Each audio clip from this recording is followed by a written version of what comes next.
My story started 8 years ago when I turned 18 and became homeless. I grew up in a household with a lot of physical and verbal abuse. Both of my parents drank a lot, so when my dad wasn't hurting me and my siblings, he was either drinking or losing his job. Despite their toxic relationship, my dad stayed because my mom qualified for Section 8 housing. My mom didn't care when my dad hurt us, as they somehow fit together in their messed up way. So once I turned 18 and finished high school, I left home and traveled across the country. I went from California to Nevada, Arizona, New Mexico, Texas, Louisiana, Mississippi, Alabama, Georgia, and finally South Carolina. It wasn't a direct trip, and it took me 2 full years before I ended up in South Carolina. During this period, I didn't work and relied on asking money to get by. My brother and sister might have missed me, but my mom and dad didn't seem to care. During my trip, I met a lot of mean people, but also some nice ones. I decided to stay in South Carolina because I found a job working nights as a cashier at CVS Pharmacy. Back then, I didn't have a home, so I used the gym to take showers and carried all my stuff in my backpack. Things changed a lot for me when I met a girl named Carol. I was 20 years old and she was 19 when we met. Carol had been working at CVS for about 6 months before I started. During one of our breaks, we talked and I told her about my tough time with my parents. She shared that her dad had been abusive too, but didn't go into details. After I told her my story, she started having lunch with me often. One day, she asked me to join her for a weekend event, which ended up being like a date. During that time, I finally let her know I was homeless. She was really kind and invited me to her apartment, where she lived with a female roommate. I stayed the night at her place and eventually moved in, but her roommate wasn't happy. So we decided to get our own one-bedroom apartment. We became a couple and everything was good between us. We didn't argue much and she didn't seem like someone who enjoyed fighting. The only issue we faced was her being sad a lot and having sudden mood changes. I felt like she was hiding something from me because she avoided talking about her family. Then about 2 months after we started living together, she finally shared about her own childhood. She told me that her mom passed away during childbirth when she was young and her dad started abusing her. Her dad was only 17 years older than her, so her parents had her at a young age. He was an alcoholic, just like my parent, and does petty crime that got him arrested. So growing up, my girlfriend was having to stay with relatives that weren't any better than her dad. So whenever he got out of prison, she would feel happy because they could live together again. But then he would do something bad and get arrested again, and the same thing would happen all over. I felt really bad for my girlfriend when she told me this, especially because she had never shared it with anyone else before. Her dad had been in jail for 3 years already, and he had 2 more years to go. She hadn't gone to visit him because of how he treated her. She told me she wanted to find someone stable in her life, and that's what I became for her. Back then, I didn't really know about therapy, but looking back, she really could have used one. I was able to support her a bit because I was a good listener and never judged her. I could relate because I had a parent who was abusive and neglectful, although they didn't actually abuse me.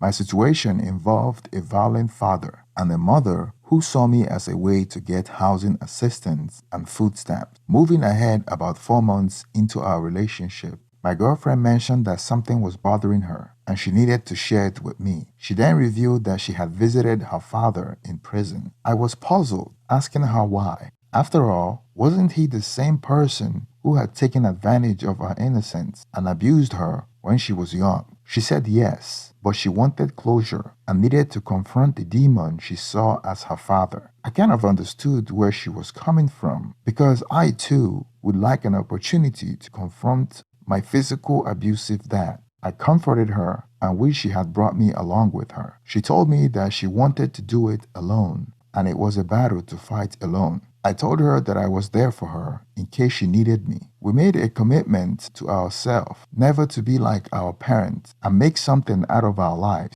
I enrolled in a trade school to become an AC repair technician, and she wanted to become a radiologist. Close to 2 years into our relationship, I was doing my apprenticeship as a technician, when she got pregnant. I was working strange hours at the time, so I wasn't home when she was home. During her pregnancy, her dad was released from prison, and the first place he went to was to visit my girlfriend at our apartment. He came when I wasn't home, and my girlfriend didn't tell me about it. And you wouldn't believe how I found out about his visit. So since my girlfriend was pregnant and going to school, she had to cut her hours at work. So I was the primary breadwinner of the household. Then I started noticing that my girlfriend would not pay the bills when she was supposed to, and it would get late, and then she would take money twice. This happened multiple times till I confronted her. That's when she began to cry and told me that her dad had been released from prison. He was asking her for money to help him start over and not to do bad things again.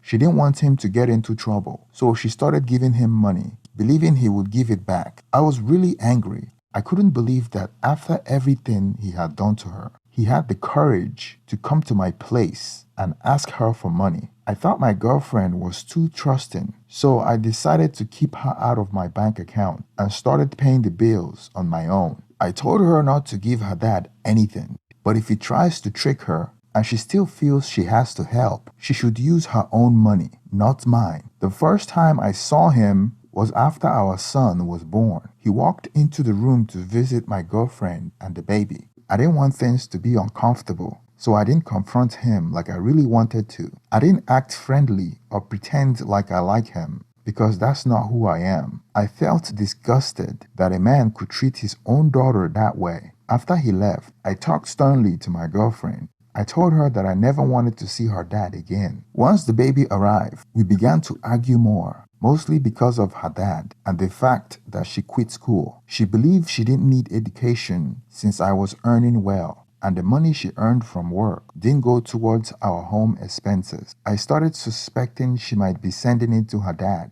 I would ask her if her dad truly abused her because her behavior didn't match what I expect from someone who had gone through that. She would say that I was attempting to control her, and no matter what her dad did to her, he was the only family she feared cared for her. This hurt me because it seemed like she was ignoring our relationship and our son. One time, I had to speak with her dad directly to stop him from coming to my house and asking my girlfriend for money. He even tried to intimidate me, thinking I was easily intimidated because he had been in prison. But I didn't back down. I stood firm. I confronted him about the way he treated his daughter, and he denied everything, claiming that it was all untrue and never happened. When I shared what her dad had said, she got really upset. She said it was meant to be private conversation and accused me of using something she had trusted me with against her. Our relationship took a bad turn from there. We weren't used to arguing or being mean to each other, but when her dad became involved, things changed and our relationship became unhealthy. Her dad finally got an apartment and was trying to rebuild his life to earn his daughter's respect. She looked up to him for this, which frustrated me.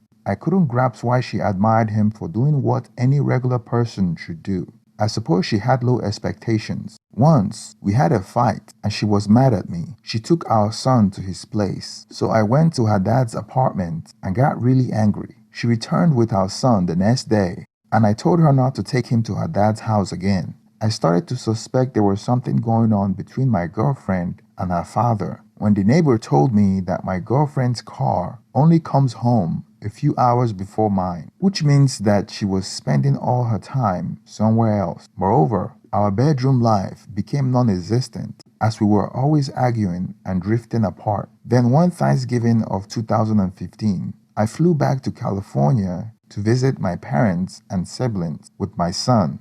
My son was a year old by then, and my girlfriend didn't come with me. Our relationship was so toxic at this moment that we were arguing all the time, so it wouldn't have been a pleasant journey if I had brought her. It was a good trip because my younger brother and sister were going down the wrong path, just like our parents, and I told them that they could come and stay with me after Christmas. Maybe they would like South Carolina and have a second chance in life. After the trip, when I returned home with my son to South Carolina, my girlfriend was not home. She left me a letter saying that she was traveling with her dad. I called her, but she didn't answer. I was surprised that a mother would abandon her own son. It was not clear to me that my girlfriend and her dad were romantically involved. I went to court but was unsuccessful in having her parental rights terminated. After 2 months of her disappearance, she reappeared. After she came back, she wanted to come back into our life, blaming me for her disappearance, saying that she was trying to prove a point to me